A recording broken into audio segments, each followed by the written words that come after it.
For decades, the so-called $85 million shaft has been waved away with a single, comfortable explanation: a natural collapse. You'll find that conclusion repeated everywhere: official records, media summaries, even expert opinions, because it's easy. Collapses happen. Sinkholes form. Ground shifts. Water moves underground. End of story. Except the story never really adds up. Not neatly, not completely. And the moment you slow down and actually study the earliest excavation notes, the explanation starts to unravel. Almost immediately, contradictions surface. Different teams described the same underground layers, behaving in completely opposite ways. One account claims the soil loosened as they dug deeper. Another insists resistance increased sharply at that very same depth. Both cannot be true, unless something else was influencing the structure. Those inconsistencies were never solved. They were summarized, archived, and quietly ignored. And that's exactly where Emma Culligan enters the picture. Emma didn't arrive with a bold theory or a desire to prove anyone wrong. She did something far less dramatic and far more dangerous to long-standing assumptions. She checked the numbers, depth measurements, wall angles, density readings, the data everyone else had accepted simply because it looked ordinary enough. But when Emma laid those measurements side by side, something strange appeared. The variations weren't random. They grouped together. They repeated. And repetition is not how underground natural processes behave. Nature produces chaos. This was patterned. Before we go any further, make sure you like and subscribe, because what Emma uncovered here completely reshapes how Oak Island has been misunderstood for centuries. The first major issue with the natural collapse theory is the shape of the shaft itself. True sinkholes and collapses almost always widen as they descend. Gravity pulls material downward, water erodes the edges, and the void expands unpredictably. This shaft does none of that. It stays narrow, controlled, confined. Even more unsettling, the walls remain stable far deeper than they should, surviving soil transitions where collapse typically accelerates. That alone raises serious questions. But there's one detail that goes from suspicious to alarming. The shaft maintains a consistent internal profile, even after passing through layers known for instability, layers that historically cannot hold shape without reinforcement. That's when geometry becomes impossible to ignore. And once geometry enters the discussion, natural becomes very hard to defend. The vertical alignment of the shaft is remarkably precise. Not just straight, but deliberately straight. Small deviations occur exactly where stress adjustment would be required, not where random failure would occur. Wall angles remain consistent through changing materials that should force variation. Sand, clay, gravel, each responds differently under pressure. Nature doesn't compromise. Engineering does. Emma then did something no one had publicly documented before. She compared the shaft's measurements against known engineered excavations from pre-industrial sites, early mining pits, defensive shafts, concealed access wells. The results weren't subtle. The tolerances matched, the ratios matched. Even the way the shaft compensates for load at specific depths mirrors techniques used centuries ago to prevent inward collapse.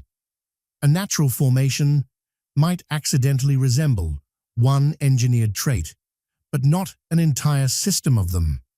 Then there's the issue of widening, or more accurately, the absence of it. Natural collapses become more chaotic with depth. This shaft doesn't. Its dimensions only change when they need to, and when they do, the changes are calculated. Small expansions appear exactly at stress points, as if pressure relief had been planned in advance. That isn't erosion. That's intention. As investigators went deeper, ignoring the evidence became impossible. Subtle markings appeared along the shaft walls. Not obvious tool marks, not dramatic cuts, just faint striations, repeating in consistent directions. At first glance, they could be dismissed as water erosion. But water doesn't carve rhythmically. These marks repeat at regular intervals, stopping and starting in ways erosion never does. Water leaves disorder. These marks leave structure. Emma examined the spacing, not vertically, but around the circumference. The distance between each set of striations was nearly identical. That alone eliminates natural abrasion. More importantly, the pattern matches the working width of historical excavation tools, tools designed to scrape, compact, and shape earth long before mechanized drilling existed. And the direction seals it. Water moves in curves and channels. These marks move with purpose. Straight pulls, even pressure, controlled strokes. There's another flaw in the erosion argument that rarely gets mentioned. Water doesn't politely stop. If erosion created these marks, they would continue deeper, fade gradually, or intensify near flow paths. Instead, they appear only where wall composition changes, exactly where a human operator would need to adjust technique. Below those zones, the markings vanish entirely, replaced by smooth, compressed surfaces that look less worn and more finished. That's the moment the narrative collapses, because now we're no longer debating whether the shaft is unusual. We're confronting the possibility that it was built, not stumbled into, not exploited after forming, constructed. And if that's true, the implications are enormous. It means someone understood Oak Island's subsurface well enough to design around it. It means water intrusion wasn't accidental. It was anticipated. It means collapse wasn't failure. It was part of the system. And perhaps most unsettling of all, it means the shaft wasn't created for convenience. The precision maintained at that depth requires planning, resources, and purpose far beyond chance. You don't engineer stability like this unless something below must remain untouched. Once that reality sets in, intent stops being theoretical, because the shaft doesn't just suggest protection, it demonstrates it. That intent becomes undeniable at a depth that appears again and again in the data. The excavation reaches a dense clay layer that simply shouldn't exist in that form. It isn't scattered, it isn't blended, it arrives cleanly, holds a uniform thickness, and ends just as deliberately. In nature, clay accumulates unevenly over time, shaped by pressure and water. It doesn't compress into a controlled band. But this layer does. It behaves less like sediment and more like a seal, something placed to regulate pressure, isolate what lies beneath, and ensure that whatever was worth guarding stayed that way. Laboratory results only deepen the mystery. The clay shows unmistakable signs of being compressed before it was buried. Pressure was applied while the material was still pliable. Then it was sealed beneath stable layers. That single detail dismantles the idea of accidental formation. Water can relocate clay, but it cannot evenly compress it, lock it into place, and then cap it without disturbing everything around it. This clay isn't simply sitting between soil layers. It's fixed, almost functioning like a gasket. When pressure builds above it, the layer holds firm. When pressure shifts below, it absorbs and redistributes the force instead of collapsing. That isn't sediment behavior. That's the behavior of an engineered seal. What's even more revealing is how this clay transforms the shaft itself. Above the layer, the soil remains unstable and reactive. Below it, the entire environment changes. The walls become more secure. moisture behaves differently. Pressure equalizes faster. The clay doesn't just exist, it regulates. And that raises a deeply unsettling conclusion. Whoever placed this layer understood how water would move through the shaft long after construction was finished. They weren't just excavating, they were designing for the future. That foresight becomes undeniable once water movement is tracked over time.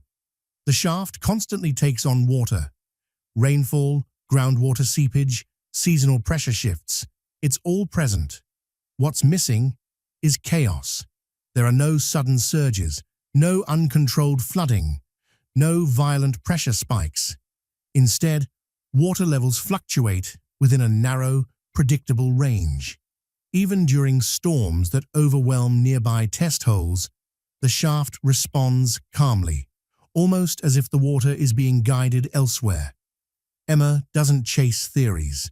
She follows data. Flow rate measurements reveal something extraordinary. Water entering the shaft doesn't linger. It moves sideways, slipping away through concealed pathways rather than pooling vertically. These aren't random fractures or natural cracks. When mapped, the routes converge, multiple exits feeding into shared channels. Nature disperses water. It fractures unpredictably. This system does the opposite. It gathers, directs, and releases with purpose. The drainage behavior mirrors early engineered water management systems used in underground construction, methods designed not to block water entirely, but to control it. Builders allowed measured entry and safe exit to prevent pressure buildup. That is exactly what's happening here. The shaft isn't fighting water. It's cooperating with it, using it as part of a larger stability strategy. Even more revealing is where the drainage doesn't go.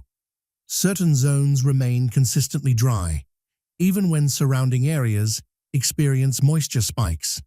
That selective dryness suggests protected spaces, regions intentionally shielded from water exposure. You don't design drainage like that unless something nearby cannot get wet. The system isn't just functional, it's defensive. Then comes the comparison that reframes everything. When Emma overlays depth markers from the $85 million shaft with historical records from the original money pit, the alignments are impossible to dismiss. Critical depths match, not approximately, but precisely. Resistance layers appear at nearly identical intervals. More disturbing still, both shafts show collapse zones that appear intentional rather than accidental. Engineered weak points designed to absorb stress, redirect pressure, or mislead excavators into believing they'd reached a dead end. Soil reinforcement patterns deepen the connection. Both structures rely on similar combinations of compacted clay, layered fill, and strategic stone placement. These techniques don't appear randomly across unrelated sites. They reflect shared knowledge, shared planning, possibly shared builders. Natural formations do not repeat with this level of specificity, especially not across separate excavations supposedly formed by chance. At this point, the idea that the $85 million shaft is merely another collapse completely disintegrates. Instead, it begins to resemble a companion structure.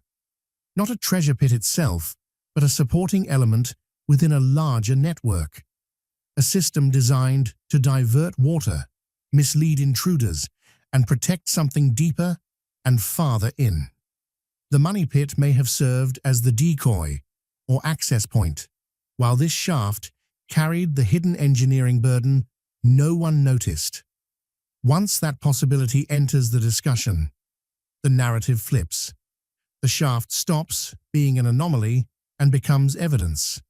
Evidence of a coordinated underground design built to resist discovery. And if Oak Island functions as a layered system, rather than a random collection of failures, then misdirection isn't accidental, it's essential.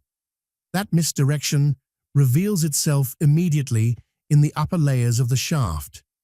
Near the surface, everything looks convincingly wrong. Loose fill, broken alignment, chaotic layering, materials poorly mixed, irregular voids, walls unstable enough to make experienced diggers nod and call it a collapse. But that disorder exists only where it needs to.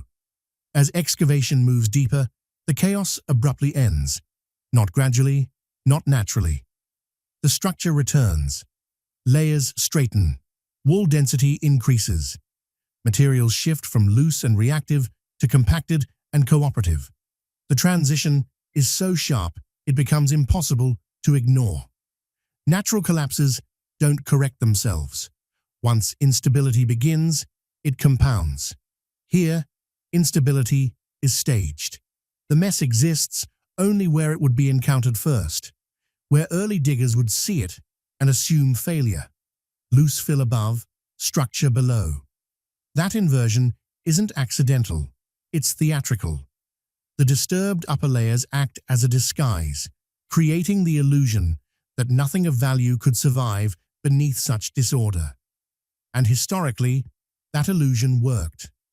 Multiple excavation attempts stopped at nearly identical depths, citing instability as the reason. Once past the deception layer, the shaft reveals its true character. Materials are placed deliberately. The walls show compression and planning. The geometry stabilizes again. It's as if the builders expected intrusion, expected excavation, and designed the first act accordingly. This wasn't just engineering, it was misdirection. Deeper still, clusters of stone begin to appear. Not fallen debris, not random rubble. These stones are positioned at precise intervals along the shaft, concentrated exactly where structural stress would naturally build. They don't block passage. They don't mark depth. They support. Each cluster functions as a load-bearing buffer, redirecting stress away from sections most vulnerable to failure. From a geological standpoint, the stone placements are illogical. They don't stabilize soil the way natural formations do. Structurally, however, they are remarkably effective. When Emma maps their locations, the pattern becomes impossible to dismiss. The stone clusters reflect early underground support methods used long before timber frames or steel reinforcements existed. Instead of bracing walls directly, these systems reroute force sideways, allowing the shaft to flex rather than fracture. Pressure moves around weak points instead of tearing through them. That approach demands a sophisticated understanding of subsurface mechanics, knowledge that, according to accepted history, shouldn't have been available in this region at the time. The stones themselves aren't uniform. Larger blocks anchor high-stress zones, while smaller stones fill transition areas, smoothing the transfer of load. The result is a structure that behaves almost organically, absorbing movement instead of resisting it. That's why this shaft remains standing centuries later, while nearby test holes collapse within decades. The stones don't battle the earth, they cooperate with it. As Emma's analysis continues, an even more troubling reality comes into focus. The shaft descends far deeper than anyone anticipated, deeper than historical records claim was achievable, deeper than colonial-era mining techniques should have allowed. This isn't just impressive, it breaks the timeline. Depth like this requires tools, coordination, and labor far beyond what casual settlers or opportunistic treasure hunters could assemble, especially when combined with the precision already documented. And the deeper the structure goes, the older it appears to be. Stratigraphic data places the construction beneath layers associated with early colonial presence. That means the shaft wasn't dug by people reacting to Oak Island. It was dug by people who arrived knowing exactly what they intended to build. They didn't experiment. They executed. The engineering knowledge required, hydrology control, load redistribution, staged collapse design, wasn't common locally. In some cases, it wasn't common anywhere. That reality shatters the accepted chronology of Oak Island entirely. If the shaft predates known settlement, then this isn't a story of hurried concealment. It's a story of deliberate arrival, purposeful construction. Someone came to Oak Island with advanced preparation, significant resources, and a motive strong enough to justify building a structure meant to endure centuries of intrusion. At this depth, improvisation is no longer a possibility. Nothing about this shaft suggests trial and error. Every element, the deception near the surface, the intelligence below, the unexpected depth, points to foreknowledge. The builders anticipated curiosity. They anticipated greed. They anticipated abandonment. And they designed the system to respond to all of it. That foresight is clearest when you examine where the shaft begins, or more accurately, where it doesn't. Its entrance geometry explains why it escaped notice for so long. It isn't positioned where logic, tradition, or folklore would direct diggers. It sits offset from expected treasure routes, misaligned from surface markers that usually guide excavation. Anyone following historical clues would walk right past it. That placement isn't accidental. It removes the shaft from the mental map of discovery, allowing it to exist quietly while attention stayed fixed elsewhere. Seen in that light, the shaft stops feeling isolated. It starts behaving exactly as intended, one component within a broader underground strategy built for longevity, secrecy, and survival. And once that realization lands, the timeline doesn't just stretch, it fractures. With intent established, the function of the shaft becomes unmistakable. It doesn't lead forward. It doesn't open toward anything obvious. Instead, it absorbs force. It redirects stress. It takes damage so something else doesn't have to. Collapse zones within the shaft don't endanger the deeper system. They protect it. When pressure builds, the shaft fails inward in controlled ways, pulling force toward itself and away from adjacent underground spaces. That isn't a flaw. It's a feature. Pressure traps embedded throughout the structure function as sacrificial points, designed to give way long before stress can migrate into protected zones nearby. In effect, the shaft behaves like armor. It takes the hit, so the core remains untouched. Every collapse once blamed on bad luck or unstable soil turns out to be a successful defensive response, doing exactly what it was designed to do. This shaft isn't a passage.